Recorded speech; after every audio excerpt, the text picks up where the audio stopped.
This is the greatest myth of reading transposing instruments. If I got a piece in C major and I want to transpose it in D, I put everything up one line and I play it with the accidentals of D major. That's precisely not how it is done. In this video, I want to show you how reading transposing instruments actually works, what are some best practices to learn faster, and how you can read multiple lines of transposing instruments simultaneously. The first question now should be, why are there even transposing instruments? Why are we making our lives so miserable having to read them? The answer is pretty straightforward. Back in the days, the instruments were not advanced. As an example, take the horn. For each key you were playing, you had a different instrument, because the amount of notes on every instrument was quite limited. So in a piece in D major, for example, you had to take your horn in D, because just this horn had the necessary notes you had to play. Although instruments got way better over time, we still use a lot of transposing ones. For example, the French horn in F, the clarinet in B, the trumpet in B, and the English horn in F. Generally speaking, what we do is pretty simple. If we have an instrument in D, let's take a trumpet for example. The interval between C and D is a major second. So everything that our trumpet plays must be played a major second higher. Pay attention. When you play a C on the trumpet, you hear a D. The trumpet player with the trumpet in D plays like everything is normal, because the instrument plays higher automatically. Just if we want to read the notes as the notes that we actually hear in the end, we have to transpose them, or if we want to play them on another instrument. The other way works the same way. If we want to write a piece for transposing instrument in D, instead of playing everything one major second higher, we write down everything a major second lower. Why? Because transposing means that whatever will be played is changed by our, let's call it anchor point. In this case, it's a major second. Why again? Because we have an instrument in D, and between C and D, there's a major second. Whatever transposing instrument we are playing, we always have to compare it to C. So when we play a French horn in E, we have to look at the interval between C and E to figure out what notes we should play. Because the interval between C and E is a major third, everything needs to be played a major third higher. The horn is a special case. Usually after transposing, we have to play an octave lower. You could also just go down a minor 6 directly, but it's way more complicated, so we're not going to do that. Why do we not use the trick that I mentioned at the beginning of the video? We just take the key we're in, make it a major third higher. If we're transposing in E, put the notes up 3 times in the staff, just some random third, it doesn't matter, and use the accidentals of the key that is a major third higher than our original one. The answer is very simple. In theory it works great, and if you do not have any accidentals, this is the easiest solution. But as soon as one accidental shows up, you have to rethink everything that you're playing, and it will make your life miserable. Consider an instrument in E flat. If you're playing E flat major, you have 3 flats, so you would have to play G flat major, which is 6 flats. But what if you had to play a B instead of a B flat? You know that B a third higher is a D. It doesn't matter which one. In D flat major, you have D flat instead of D, so you go there. Then you realize now in the written form, B flat is a B, a minor second higher. So you have to make the D flat a minor second higher, and you end at D. Just one accidental makes your life miserable. Yes, this is easier, and at the beginning it can help. But if you want to learn it the right way, you have to read absolute intervals from every note. Yes, that's way harder, but it will bring you further because it doesn't matter how many accidentals you have. You literally could have one on each note. The way how you transpose every note always is the same, reading absolute. And that's what makes it suitable for any piece, whatever the complexity. Now let's do a few more examples. Let's take a clarinet in A. Between C and A we have a minor third, but down, or major sixth up, but down is way easier, so we go with that one. Let's take the following melody.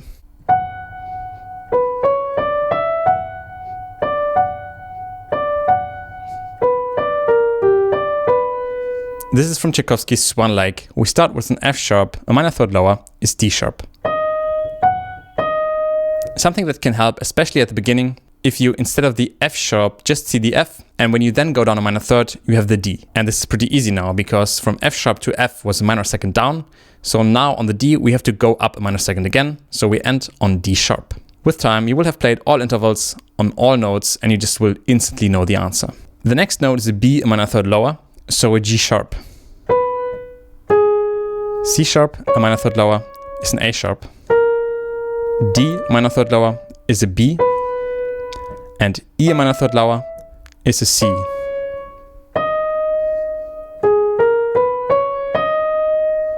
Then in the second bar we have again F sharp and D. So we have D sharp and B again. Most of the other notes are clear as well. B flat, a third lower, is just a G. G a third lower is just an E, and that's it.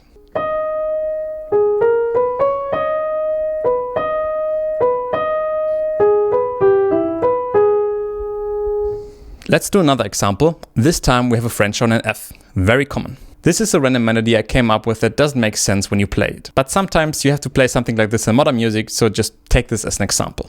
We start with a G. A perfect fifth lower is a C.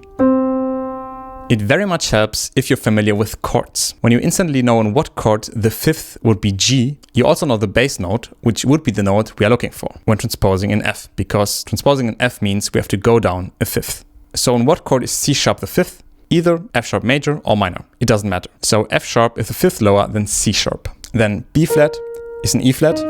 And I guess here you can see why it doesn't make sense to just think in another key. Because you have so many accidentals, you would have to think from another line in a different key and then add all the other accidentals on top. It makes it way more complicated than just to read absolute intervals. F sharp, a fifth lower, is a B. C, a fifth lower, is an F. B, a fifth lower, will be E. E flat will be A flat. B sharp will be E sharp or F. That doesn't make a difference. For the next three notes, there's a little trick. If you know the first note A would be played like a D, now the next note is just a semitone higher. So just play D sharp because you know it must be a semitone higher than the note before, the D. And then A flat would be the D flat because the relation from A to A flat is the same as the relation from D to D flat.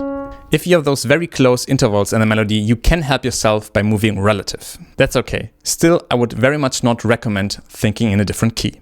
It seems very hard to read every note as an absolute interval, and it seems like there must be some shortcut, some kind of trick. Let me assure you, there isn't. It is that uncomfortable. From experience, I can tell you will get faster, you will be able to read multiple different instruments at the same time, not tomorrow, not in 3 weeks, but maybe in 3 years.